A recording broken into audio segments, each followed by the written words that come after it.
یہ نئے انسان کا نقطہ نظر ہے.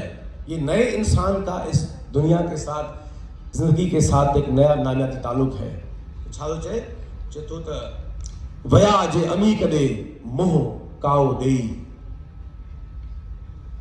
تن اونی دوست فقط ہوئے یاد ہے تن سپوں سوجے کڈیوں.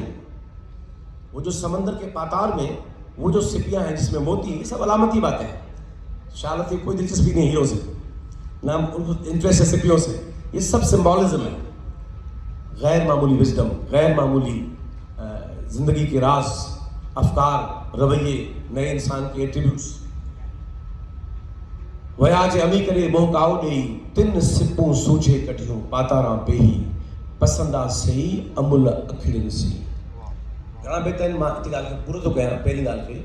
تو اگر آپ اس میں دیکھیں گے کہ شاہ لطیف کی شاعری اور یہ ایک پورا الگ ان کی شاعری کا پہلو ہے جس پر بہت کم بات ہوتی ہے کہ شاہ لطیف تنقیدی شعور کے حامل مفکر شاعر ہیں کہ جن کے ہاں نئے انسان کی تشکیل اور ایک اندر سے اور باہر سے آزاد انسان کی تشکیل اور حالت اس وقت تک نہیں ممکن جب تک وہ اس ٹرانسفارمیشن سے نہیں گزرتے. جیڑا آیا ہوں اڑائی ہوں سو تو پوتے یہ جو گانا وہی بٹھائیں گے. نو انسان، ٹرانسفارم انسان، اور یہ تصور جدیدیت کا تھا.